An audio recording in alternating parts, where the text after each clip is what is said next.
আসসালামু আলাইকুম বন্ধুরা, আপনাদেরকে দেখাচ্ছি ব্রাহ্মণবাড়িয়াস্থ কসবা সমিতির নবগঠিত কার্যনির্বাহী পরিষদের প্রথম সভা ও পরিচিতি সভা।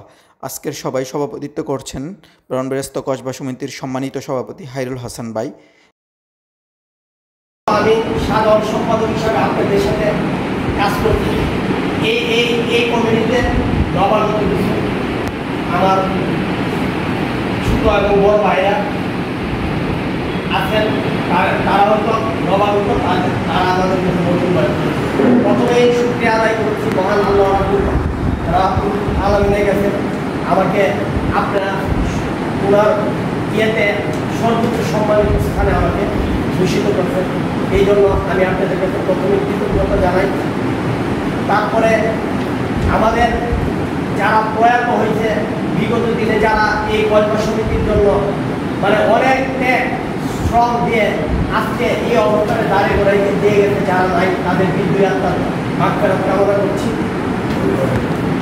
কসবা সমিতি আপনারা সবাই জানেন একটা অরাজনৈতিক সংগঠন। এখানে আওয়ামী লীগ, জামাত, জাতীয় পার্টি, বিএনপি করে এরকম অগণিত লোকজন আছে, কিন্তু সমিতির ক্ষেত্রে আমরা কিন্তু কোনো দলীয় পরিচয় দিই না। আমরা পরিচয় দিই আমরা ব্রাহ্মণবাড়িয়া কসবা সমিতির আজীবন সদস্য, অথবা পরিচয় দিয়ে আমাদের পোস্ট করি, কিন্তু আমরা কিন্তু বলি না যে আমি আওয়ামী লীগ করি, বিএনপি করি, জামাত করি, জাতীয় পার্টি করি, কারণ আমরা ক্ষমতার ঊর্ধ্বে, কসবা সমিতিতে ক্ষমতার ঊর্ধ্বে। কিন্তু যদি কারোর কোনো কাজ লাগে তখন হয়তোবা আমরা যে দলে ক্ষমতায় থাকুক এই দলে সরাপন্ন হয়, যারা ভারত পজিশনে থাকে আমাদের কসবা সমিতি এবং একটা বিপদে পড়ছে তারা একটু সহযোগিতা করে। আমি আশাবাদী আমার 2025 থেকে 27 নতুন কার্যনির্বাহী পরিষদের যারা আছেন সবাই আপনারা আমাকে অনেক আশা আকাঙ্ক্ষা নিয়ে উপদেষ্টা পরিষদ এবং আপনাদের মতামতের ভিত্তিতে আমাকে সভাপতি নিযুক্ত করছেন। এই জন্য আমি আবারও কৃতজ্ঞতা জানাই আমার উপদেষ্টা পরিষদ এবং কার্যনির্বাহী পরিষদের সদস্যদের কাছে এবং কসবা সমিতির আজীবন সদস্যদের কাছে। আসলে আপনারা চাওয়াতেই কিন্তু আজকে আমি এই চেয়ারে বসতে পারছি। আমি আমার এই যে বক্তব্যর শুরুতে প্রথম আমি অধিবেশনের দিন বলছিলাম, যেদিন আমাদের সম্মেলন হয়, যে আমি কোনদিন চিন্তা করছি না যে ব্রাহ্মণবাড়িয়া কসবা সমিতির সাধারণ সম্পাদক সভাপতি হব, কারণ আমি একজন ব্যবসায়ী, আমি নিজের ব্যবসায়ী সময় দিতে পারি না। সংগঠনের কাজে এই সমিতি কিভাবে সময় দেব, কিন্তু মানুষ চেষ্টা করলে সব পারে, এটা আমি আবার নিজের দিয়ে উপলব্ধি করতে পারি। কারণ আমি যখন সাধারণ সম্পাদক দিই তখন আমার নিজের কাছে ইয়ে লাগছে আমি যদি সময় না দিতে পারি। কিন্তু আপনার এই 26 জনের কার্যনির্বাহী পরিষদের বর্তমান কমিটি, এর মধ্যে 22 জন আগের কমিটি, আপনারা সবাই বলতে পারবেন যে আমি গত কমিটিতে কী পরিমাণ সময় দিয়েছি। আর সমিতির জন্য আসলে আমরা যারা আছি সবাই মিলে চেষ্টা করি, হয়তোবা সভাপতি একটা বডি ইঞ্জিন, আর বাকি যারা সাধারণ সদস্য থেকে বিভিন্ন পোস্ট পদবি এগ্রি করে এরা হচ্ছে একটা বডি। ইঞ্জিনের সাথে বডি না থাকলে কিন্তু ইঞ্জিনও চলত, আর বডির সাথে ইঞ্জিন না থাকলে ইঞ্জিন চলত। আমি আপনাদের কাছে শুধু একটা কথাই বলবো, আজকে আমাদের এই প্রথম পরিচিতি সবাই আমি আমাদের অনেক আশা আকাঙ্ক্ষা নিয়ে আপনারা বানাইছেন, আর আমিও আপনাদেরকে অনেক আশা আকাঙ্ক্ষা নিয়ে দেখেন উপদেষ্টা পরিষদ মাত্র 2টা ডিক্লেয়ার করছে, সভাপতি আর সাধারণ সম্পাদক। বিগত দিনে কিন্তু অনেকগুলো পোস্ট উপদেষ্টা পরিষদ ডিক্লেয়ার করে, এবার ওনারা মাত্র সভাপতি সেক্রেটারি ডিক্লেয়ার করছে। বিরাট একটা স্বার্থ নিয়ে যে তোমরা যারা নিয়ে কাজ করতে পারবা এইরকম লোকজনদের তোমরা আইনা কমিটিতে প্রোভাইড করো, এবং আমাদের কসবা সমিতিতে কীভাবে প্রতিটা মানুষকে চিনাইতে পারবা, প্রতিটা ভূমিকে পৌঁছাইতে পারবা, এবং এই কসবা সমিতির যারা যাতে সবাই উত্তর সমৃদ্ধি বৃদ্ধি পায় এই ব্যবস্থা তুমি করবা। আমি আমার আন্তরিক প্রচেষ্টায় আমি কিন্তু সর্বোচ্চ চেষ্টা করছি সবাইকে সম্মান দেওয়া। আমি জানি না হয়তোবা আমি এই সম্মান দিতে গিয়ে যোগ্যতার মাপকাঠিতে কারণে হয়তো একটা ভালো জায়গায়, কারণে খারাপ জায়গায় রাখতে হয়ে যায় কমিটির স্বার্থে, আমার স্বার্থে না, কমিটির স্বার্থে। কারণ কমিটিতে তো আপনারা নিজেরাই জানেন একটি সদস্য সর্বোচ্চ কমিটি করা যায়, এবং এটা আমাদের গঠনতন্ত্র আছে, গঠনতন্ত্রের বাইরে যাওয়ার কোনো সুযোগ নাই। এই সুযোগের ভিত্তিতে আমার কাছে মনে হয়েছে যে এমন জায়গায় রাখলে হয়তো বা কমিটিটা সম্পূর্ণ হবে। আমি চেষ্টা করছি যদি কোনো কারণে কারো কোনো পোস্ট পদবি নিয়ে কষ্ট থাকে তাইলে আজকে এই প্রথম আমাদের পরিচিতি সভা থেকে আপনারা এটা ক্ষমাসুন্দর দৃষ্টিতে দেখে এই 2025 থেকে 27 পর্যন্ত কাঁধে কাঁধ মিলে আপনারা সমিতিটা আমরা এখানে আসছি কেউ বাড়ি ধরেন কসবার এই প্রান্তে আরেকজনের বাড়ি ওই প্রান্তে, কিন্তু আমরা কসবার সবাই কসবার সন্তান। এখানে আমরা যাতে আজকে আমি সভাপতি হিসাবে বলতেছি, আমরা যাতে কেউ কেউর সাথে কাদা ছুটাছুটি না করি। কসবা সমিতির সভাপতি যে মূল্যায়ন, সাধারণ সদস্যের মূল্যায়ন, শুধু এইটা দেখা যে কোনো কার্যনির্বাহী পরিষদে কেউ যদি মনে করে যে আমি প্রেসিডেন্ট, আমার ক্ষমতা অনেক বেশি, এটা ভুল। সাধারণ সম্পাদক, আমার ক্ষমতা বেশি, এটা ভুল। আমার কথা হলো কি, এটা হচ্ছে আত্মমানবতা সমাজ সংগঠন। এখানে কিন্তু একটা পিয়ন নাই, আপনারা জানেন কিনা জানি না, অনেকে তারা নতুন আছে নাও জানতে পারেন। আমাদের কসবা সমিতিতে একটা পিয়ন নাই যে ঘরটাতে ঝাড়ু দিব এই শুধু বলে, সভাপতি নিজে ঘর জানতে, সাধারণ সম্পাদক নিজে ঘর জানতে, কারণ এটা আত্মমানবতার সংগঠন। এখানে যদি কেউ মনে করেন যে আমার চেয়ারটা এমনকে দিল না কেন, আমি সভাপতি আমি মনে করলাম যে আমার চেয়ারটা আগে দিল না কেন, সাধারণ সম্পাদক মনে করলো চেয়ারটা আইনে দিল না কেন, এইরকম ভুল ধরার কোনো সুযোগ এই কসবা সমিতিতে নাই। মেহরবানি করে আপনাদের কাছে আমার একটাই রিকোয়েস্ট, এই কসবা সমিতিতে যাতে আগে বিগত দিনে যাই হইতে আমি সাবেক সাধারণ সম্পাদক আমার পূর্বের অভিজ্ঞতা থেকে বলছি।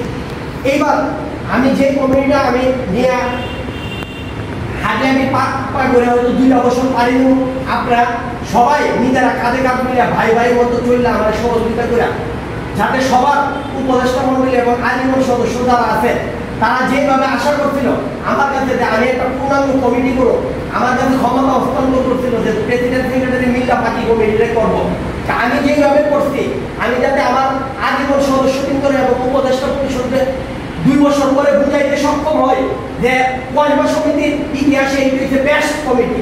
এটা আপনাদের কাছে আমার উদাত্ত আহ্বান। আর আরেকটা বিষয়, দলের মানুষের স্বপ্ন আস্তে আস্তে অনেক বড় হয়। এক সময় কসবা সমিতির কোনো অফিস ছিল না, বিভিন্ন দোকানে বিভিন্ন বাসায় বসে বসে সবাই খাতা কলমগুলো এইভাবে নিয়ে কসবা সমিতির মিটিং করছে।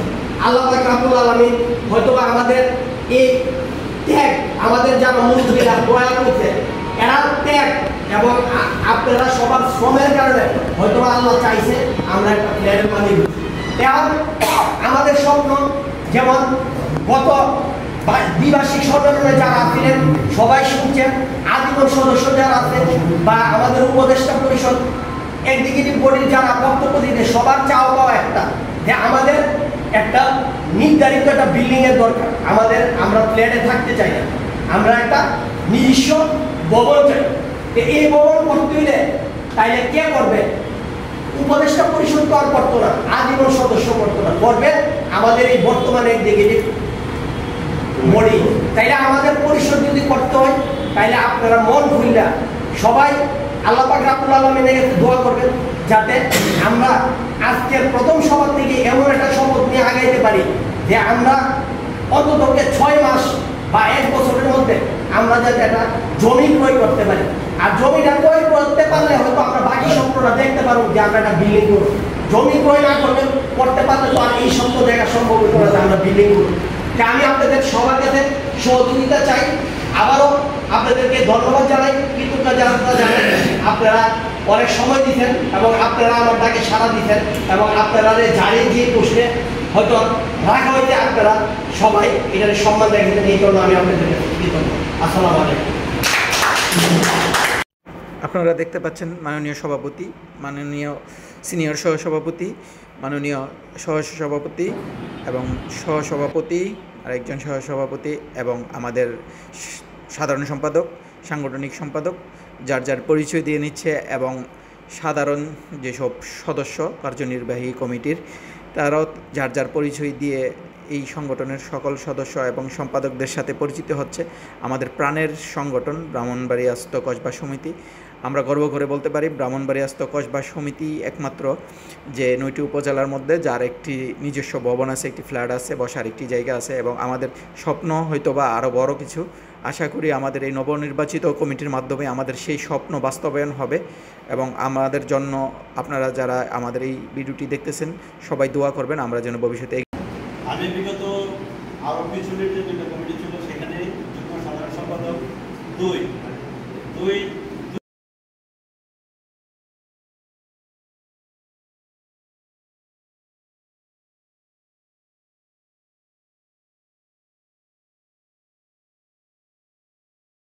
বিক্ষিপ্তভাবে কেউ কিন্তু প্রধান উপদেষ্টা হওয়ার জন্য কেউ এখানে প্রার্থীটা ডিক্লার করে নাই।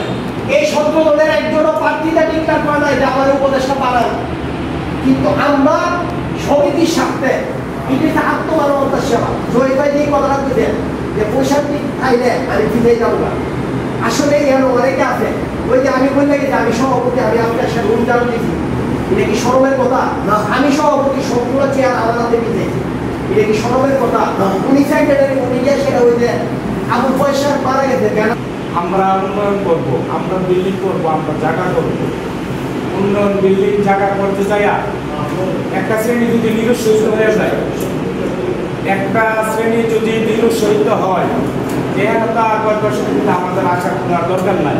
টাকা পয়সা না থাকলে মনে হয় একবার শরীর আশা পাবে না।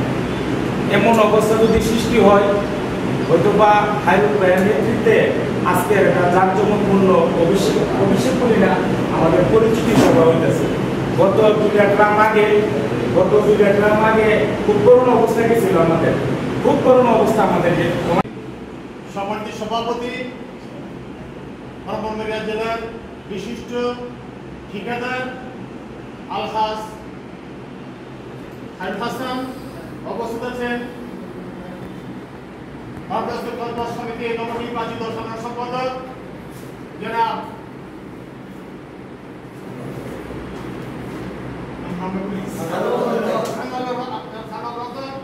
উপস্থিত আছেন বাংলাদেশ কল্পনা সমিতির ঊর্ধ্বতন সম্মানিত সভাপতি জনাব অ্যাডভোকেট জহুরুল ইসলাম। উপস্থিত আছেন বাংলাদেশ কল্পনা সমিতির সম্মানিত সহসভাপতি জনাব মোহাম্মদ ইয়াকুব আলী। উপস্থিত আমার বাংলাদেশ কল্পনা সমিতির প্রাণপ্রিয় সম্মানিত সদস্যবৃন্দ, উপস্থিত আমাদের একমাত্র মহিলা সম্পাদিকা আমার ছোট বোন। আজকে আমরা এখানে মিলিত হয়েছে তিনটি এজেন্ডা। একটি হলো পরিচিতি সভা, আমাদের মধ্যে পরিচিত হয়ে গেছে। তারপরে আসছে যেমন আমাদের প্রতিষ্ঠা গঠন, এখানে অনেকে নতুন ভাইরা আছেন, আগে কে হয়েছে ওদের কেউ জানে না। উদ্দেশ্যে এখানে আমাদের কমিটির মধ্যে যারা সদস্য ম্যাক্সিমাম 21 জন সদস্য থেকে 31 জন সদস্য হইতে পারবে। আমরা 26 জন সদস্য অলরেডি নিয়োগ করে ফেলেছি। আগে তো আপনারা জেনে রেখেন একমাত্র উপদেষ্টা কমিটি তারা গঠন করে কার্যকরী কমিটি। গত 5 এপ্রিল মে আমি সেদিন বলেছিলাম যারা উপদেষ্টা আছেন ওনারা অনেকেরই চিনেন না, ওনারা একটা নাম দিয়ে দায় করে দেখা যাচ্ছে তার কোনো ভিত্তিই নাই। আমি বলেছিলাম তখন সেদিন যে সভাপতি, সাধারণ সম্পাদক এবং সাংগঠনিক সম্পাদক আপনারা ডিক্লেয়ার করেছেন, তখন তারা সেটাকে ডিক্লেয়ার করে দিয়ে গেছে। আর বাকি সদস্যগুলা আমাদের যারা প্রেসিডেন্ট, বাকি সদস্যগুলা মিলে করছে, এই যে 26 জন করছে। আর উপদেষ্টাকে তৈরি করবো আমরা, উপদেশ তৈরি করে আমাদেরকে, আর উপদেষ্টা তৈরি আর আমরা তৈরি করবো। এখানে আমার নতুন ভাই আমাকে জানে না, আগে যেমন 15 জন ছিল উপদেষ্টা, 15 জনের বেশি করার কোনো সুযোগ রেকমেন্ড করতে পারবে। এই 15 জনের নামগুলো দেখেন আপনারা, দেখে সেটা কাকে করলে ভালো হবে নাকি আপনাদের কারো চয়েস থাকে বলে আরো এই 5 জন আপনাদের মনে চয়েস থাকতে পারে যে তার টাকা আছে, অর্থ আছে, বৃত্ত আছে, দিতে পারবে, তাদেরকে আগে ক্লিয়ার করে। আমার কথা এইটাই। আর কল্পনা সমিতি কি এটা কিন্তু একটা অরাজ্য সংগঠন। এখানে কিন্তু আমাদের এই প্রেসিডেন্ট সাহেব বলে গেছে এখানে কিন্তু আওয়ামী লীগ যাদের করে কোনো কিছু নাই। এগুলোকে আপনারা আগামী 2 বছরের জন্য আপনারা আমার দায়িত্ব দিয়েছেন এই সমিতিটাকে কিভাবে এগিয়ে নেওয়া যায়। আমাদের সভাপতি যেটা বলেছেন, এই ব্রাহ্মণবাড়িয়া শহরে 9টি উপজেলা আছে, 9টি উপজেলার মধ্যে কারো কোনো বসার জায়গা নাই। কিন্তু আজকে আপনাদের সহযোগিতায়, আপনাদের অর্থের বিনিময়ে আজকে এই কল্পনা সমিতি একটা বড় বৃক্ষ হয়েছে। এটা আসলে কম কথা না, যারা অর্থ দিয়ে, বিদ্যুৎ দিয়ে এই প্রতিষ্ঠানটি করে দিয়েছেন তাদেরকে আমি ধন্যবাদ জানাই, তাদেরকে সাধুবাদ জানাই। এখন আপনারা এই 15 জনের নাম যে লিস্টগুলো আছে এটাকে শোনার, আরো তাদের যদি লোক থাকবে তো আপনারা বলবেন। ধন্যবাদ, ভালো থাকেন। আমাদের আসলে গত যে কমিটিটা